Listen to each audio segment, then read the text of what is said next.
Hello and welcome to episode 3 of Wills React.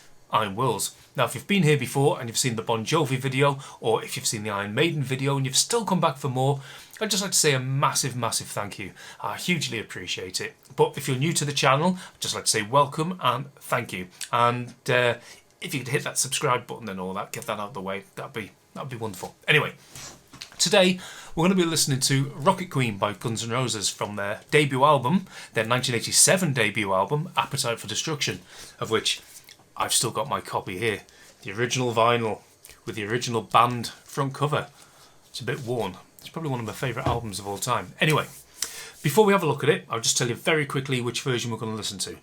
We're going to listen to the infamous now 1988 New York Ritz concert version of it, which was filmed, I think it was on the 2nd of February 1988 and was filmed for MTV. I didn't see it on MTV, although I did see it in 88 or 89 when they broadcast it here in the UK on BBC Two as part of a short series of rock and metal documentaries and concert film. It was such a good run. I think it was presented by Elvira, Mistress of the Dark, and that week they had concerts on by Slayer, this concert by Guns N' Roses. They had a brilliant performance from Metallica from their And Justice for All tour, which I need to hunt out. I haven't seen that for years. I really need to have a look at that again. And they had the film The Decline of Western Civilization Part 2, The Metal Years. If you haven't seen that, check it out. It's bonkers.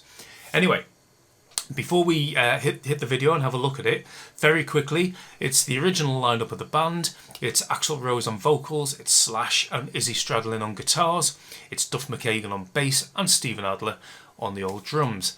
There's probably not a lot more else I can tell you about this video, apart from I do believe that it was meant to be, I think Guns N' Roses were meant to be supporting Great White at this particular concert. Both were filmed, and I believe they both had the same record company, and Guns N' Roses were the up-and-coming band at the time. So the record company pulled rank and they swapped them around, so Guns N' Roses headlined. I believe that to be the case. So anyway, let's go take a look at it. Get my headphones on, see if it works. Here we go. Oh, just like to say, I haven't seen this video for 15 years at least. It's got to be that. I only came across it recently, so I thought, right, I'm going to do a reaction video to this. So I've purposely not watched it, and I decided Rocket Queen was the one because it's one of my favourite songs on the album. So here we go. Yeah. Steven Adler there on drums.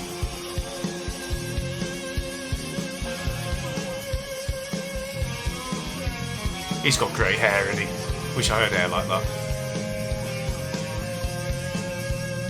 They were just cool, weren't they? I mean, Duff is cool. Duff's punk. He's cool as punk.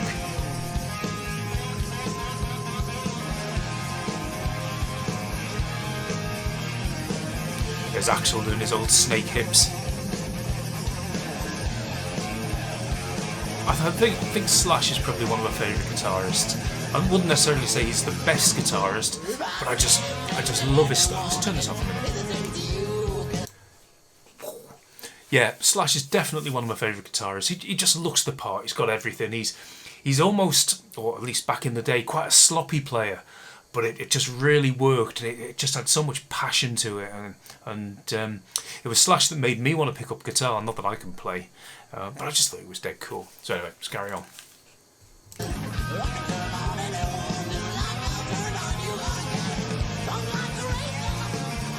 Izzy Stradlin, now he was a very underrated guitarist.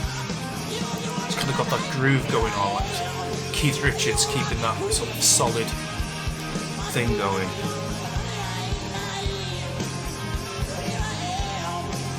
I mean, how arrogant is Axl in this, but their chemistry and the sheer the atmosphere of this gig must have been incredible. I mean, they're just at the top of the game. They've only been going a couple of years at this point. They've just released the album. I think It's So Easy and Welcome to the Jungle had been singles by this point, but I don't think Sweet Child of Mine had been released.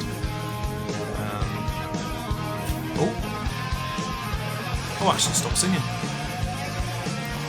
No idea where Axl's gone. I've forgotten about this, completely forgotten. There's Slash saying, where the hell's Axel gone?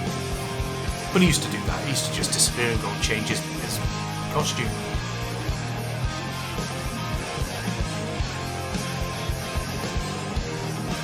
Just while they're playing away, I saw Guns N' Roses twice back in the day. I saw them first on the Use Your Illusions tour in Manchester, and the gig was postponed originally. And I think it got postponed to a Sunday, and the times had got moved earlier because it was the licensing hours. I'll just turn this off and tell you.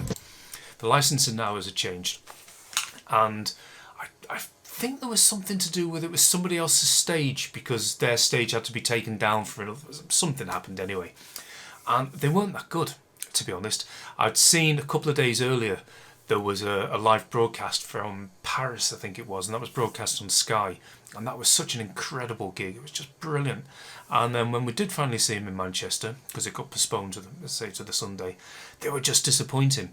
But then a year or two later, so I think that would have been in 91, and then it was either late 92 or 93, I can't quite remember, they played Milton Keynes Bowl, which is where the Bon Jovi gig was from in the first video I did, if you saw that. They were just phenomenal. They were so good. I've got goose pimples on my arms now even thinking about it. They were just so good. And one thing I particularly remember about that gig was the strobe lighting in the intro to Sweet Child of Mine. It was so bright I had to turn away. Anyway, let's see if Axel's come back.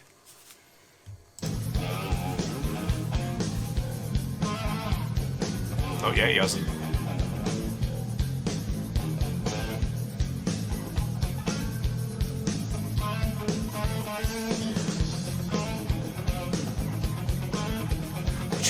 I'm not quite sure what I can say about this. I just love Izzy's guitar playing. Oh, here he is. Oh, he's gone for a cigarette break. There we go. He's got to get a cigarette. Oh, crazy fan. Go on. Punch him, Slash. Now, I don't know if this was planned, this break was planned, or just Axel went off on one. So he used to do that quite a lot. He's a lot more disciplined now. He turns up on time now as well. In fact, I seem to remember both times I saw him, I think it was about 2 hours late coming on stage or something. Ridiculous. Anyway. Snake hips Axel. Can't do that anymore. Oh, another fan. I don't remember that either. I don't remember any of this. Apart from just that energy on stage. It's been so good to be there. I mean, audience-wise, I don't know what the Ritz holds, but that's going to be, what, a couple of thousand?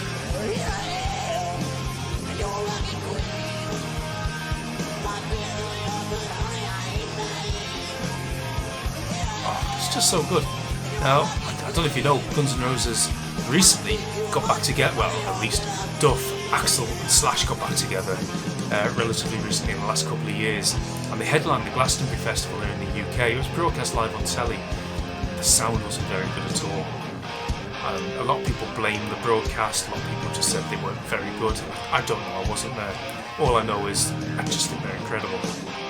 But Axl has got a very strange voice. It's kind of a bit of a Marmite voice really. I really like it or really don't. Some songs he sounds incredible on, and some you just go a little bit. But they're just so cool. I mean, this is just the ultimate version of Guns N' Roses in my opinion. Once they released Use Your Illusion, they just became a bit too polished. Even though there was still a bit of a car crash at times, they just seemed really polished. This is just a proper dirty nightclub.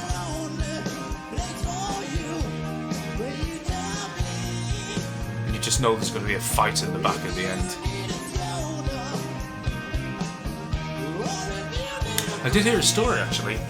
I don't know how true it is. I'll just take a pause a minute. Apparently, because, as I said earlier, the record company had switched Great White and Guns N' Roses around, and Guns N' Roses were really late coming onto stage, and it's to do, apparently, it's because Axl couldn't find his bandana, and he wouldn't go on stage without his bandana, but as you can see, he hasn't got it here.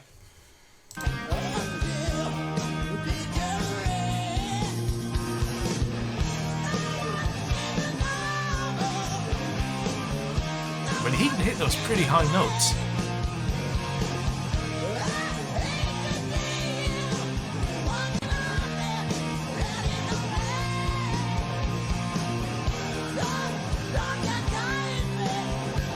It would have been so good to hear this gig. I mean, the sort of bands that were coming out of that sort of time in LA, you had your Motley Crue, you had your Guns N' Roses. I can't think of else at the moment, but it must have been such a good scene.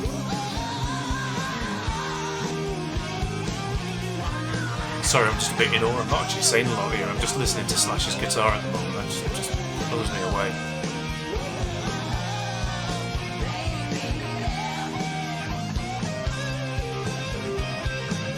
I think for a long time this was one of my favourite tunes and favourite songs. Oh, hello. Somebody's tired. I think this was one of my favourite songs on Appetite for Destruction. But it just depends on the mood you're in. I don't think there's one bad song on Appetite. It's such a good album. And I love their old logo as well, the circle with the Guns and the Roses on it. So Axl's obviously decided to stop singing again. He's lobbed his mic. A bit of a fit. That's a bit of an anticlimax, unfortunately, because Axl did his Axl thing, but musically they're just so good.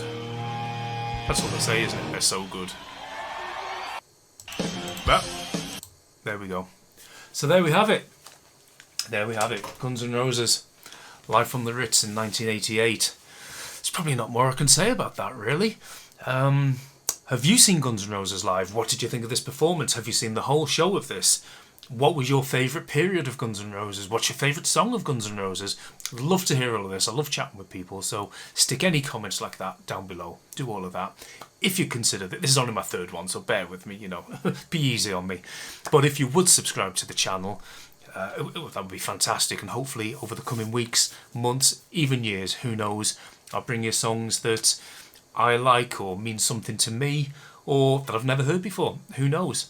So thanks very much for watching. Do all of that subscribe stuff, and we'll see you next time.